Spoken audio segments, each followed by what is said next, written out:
नमस्कार दोस्तों, आज मैं बात करने वाला हूँ रैम को लेके, यानी कि रैंडम एक्सेस मेमोरी जिसकी फुल फॉर्म होती है और सबको पता है। लेकिन मैं रैम के बारे में ये बात करने वाला हूँ। आपने देखा होगा कि कई सारे फ़ोन आते हैं जिसमें 2 GB की रैम, 3 GB की रैम, 4 GB की RAM, 6 GB RAM, 8 GB RAM, इसके अलावा स्टोरेज भी आती है जैसे 464, 4 128 या फिर 6 GB रैम के साथ कोई होता है, 8 GB रैम के साथ कोई स्टोरेज होता है। तो जो इसमें स्टोरेज आता है ये तो सबको पता है कि कितने GB की स्टोरेज है, जैसे 64 GB, 128 GB या फिर 256 GB।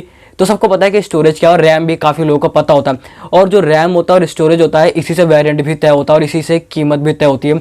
और जितनी ज़्यादा रैम होती है उसके हिसाब से किसी भी फ़ोन की जो है कीमत भी बढ़ जाती है ना। देखा ही होगा जैसे 464 का कोई फ़ोन है या तो वो थोड़ा महंगा होगा 332 वाले से, और 6 GB रैम है तो वो थोड़ा ज़्यादा महंगा होगा। तो आखिर ये तो सबको पता है कि किस में कितनी रैम दी हुई है।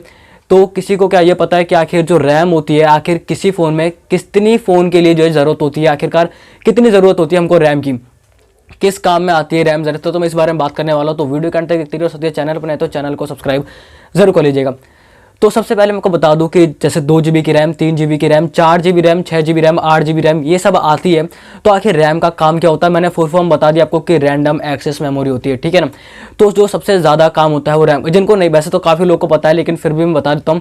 रैम का काम होता है कि कितनी तेज़ी से आप एक ऐप से दूसरे ऐप पे जो है उसको खोल पा रहे हो, उस ऐप को लोड कर पा रहे हो या फिर ओपन कर पा रहे हो, ठीक है ना। जैसे रिसेंट पेज में जो कोई भी ऐप होता है, क्योंकि जो अब ऐप आते हैं उनका साइज़ काफ़ी ज़्यादा होता है, जैसे 30 MB, 40 MB, 50 MB, वो भी छोटे छोटे जो ऐप आते हैं नॉर्मली उनका, क्योंकि बहुत सारी कंपनियां अपने ऐप में बदलाव करती रहती है, मतलब अपडेट लाती रहती है। उस वजह से जो है पिछली बार से जो है अगली बार जब अपडेट हो जाता है तो थोड़ा साइज़ बढ़ जाता है उस ऐप का, चाहे फिर वो गेम की बात हो या फिर कोई सा भी ऐप हो।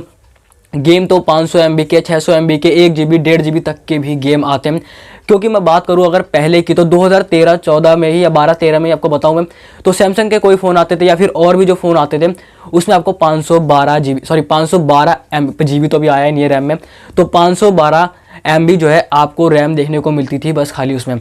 उसके बाद फिर 1 GB रैम हुई, फिर 2 GB रैम हुई, क्योंकि उस टाइम जो है जितनी भी फाइल होता था या फिर कोई ऐप होता था उसका साइज़ कम होता था, KB में होता था ज़्यादातर, और कोई कोई ऐप होते थे जो MB में होते थे, यानी कि 2 MB, 3 MB या 5 MB में। लेकिन अब तो बहुत सारे ऐप है, जब से 2016 के बाद से जियो आया है उसके बाद से, क्योंकि काफ़ी लोग नेट चलाने लग गए और ऐप का साइज़ बढ़ गया है और अपडेट होते रहते हैं ऐप, तो रैम ज़्यादा होना इसीलिए काफ़ी ज़्यादा ज़रूरी होता है। क्योंकि अगर 2 GB की रैम है, 3 GB की रैम है तो वो एंट्री लेवल फ़ोन के लिए ठीक है, यानी कि जो 5000 के फ़ोन होते हैं, 6000 के फ़ोन होते हैं या फिर 7000 के फ़ोन होते हैं। क्योंकि जो 2 GB रैम तो खैर भूल ही जाओ, अब 1 GB रैम तो आती ही नहीं अब खाली। जो 2 GB रैम होती है वो अब जितने भी ऐप होते हैं उसको वो नहीं चला पाएगी ढंग से, ठीक है। क्योंकि इसमें प्रोसेसर भी जो है ज़्यादा तगड़ा नहीं रखा होगा, क्योंकि मैं बताऊँ खाली रैम से काम नहीं होता, प्रोसेसर का भी मेन काम होता है। लेकिन रैम ज़्यादा होना इसलिए भी ज़रूरी है, अगर काफ़ी ज़्यादा जो एक गेम होते हैं जिसमें ग्राफिक्स ज़्यादा होते हैं उस गेम को चलाने के लिए जो है रैम की सबसे ज़्यादा आवश्यकता होती है, मतलब ज़रूरत होती है उस ऐप में कि उस गेम को चलाने के लिए ज़्यादा रैम की। जैसे 8 GB की रैम जो होती है वो काफ़ी अच्छे से कोई भी गेम को चला लेगी बिना उस फ़ोन में लैग मारे या फिर हैंग करे उस फ़ोन को, लेकिन प्रोसेसर भी अच्छा होना चाहिए। क्योंकि कई कई आपने देखा होगा कि जो 4 GB रैम होती है, 6 GB रैम होती है, उसमें आपको जो है अगर भले रैम कम मिलती हो लेकिन प्रोसेसर उसके साथ अच्छा मिल जाता है, ठीक है ना। जैसे 6 GB की रैम है तो प्रोसेसर आपको अच्छा मिल जाता है।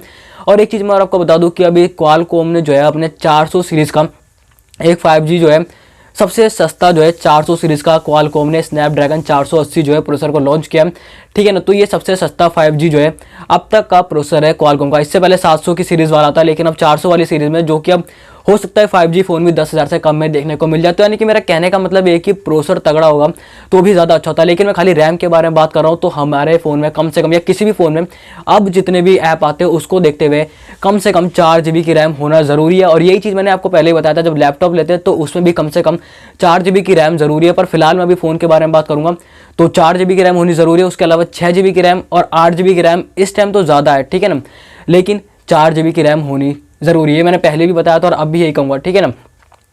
क्योंकि कोई भी अगर ऐप आप चलाते हो तो आपने देखा हो कि वो रिसेंट में आ जाते हैं और वो तब तक ओपन रहते हैं, क्योंकि जो रैम होती है ना वो एक तरीके से टेम्पररी मेमोरी का काम करती है।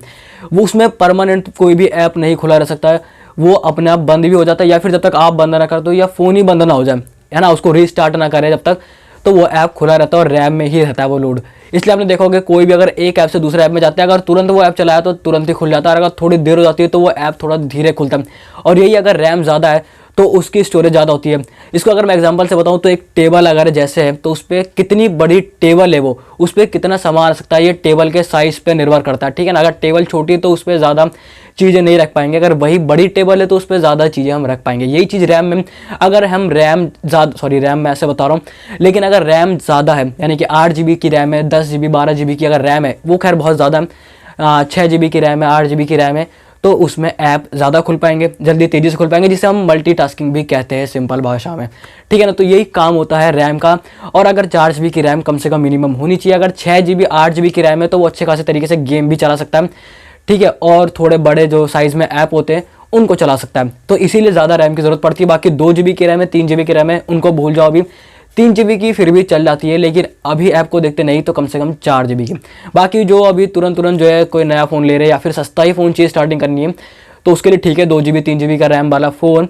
बाकी खाली रैम ही नहीं, मैंने जैसा बताया कि प्रोसेसर भी होता है उसमें और काफ़ी सारी चीज़ें होती हैं, लेकिन सबसे मेन प्रोसेसर होता है। लेकिन रैम मैंने आपको बता दी कि आखिर कितनी ज़रूरी होनी चाहिए किसी भी फ़ोन में, और आखिर रैम का काम क्या होता है, और हमारे को मतलब हमें जो है कितनी रैम की ज़रूरत पड़ती है किसी भी फ़ोन में। तो 4 GB की, क्योंकि अब जो है रोज़ाना कोई ना कोई फ़ोन निकलता रहता है, और अब बेहतर से बेहतर फ़ोन निकल रहे हैं, और अब जो है अगला दशक स्टार्ट हो चुका है 21 से 30 का, तो इसमें कई सारे जो है नए नए फ़ोन आएंगे और सारे 5G पे आएंगे, और हो सकता है कि 6G स्टार्ट हो जाए। तो मैंने इसमें आपको प्रोसेसर का भी बता दिया, थोड़ा 5G और 6G के बारे में भी थोड़ा बहुत लास्ट में बता ही दिया, और बाकी रैम के बारे में तो बता ही दिया। तो फिलहाल इस वीडियो में इतना ही था, तो उम्मीद करता हूँ आपको वीडियो जरूर पसंद आएगी। तो मैं मिलूंगा आपसे अगली वीडियो में, तब तक के लिए जय हिंद, वंदे मातरम।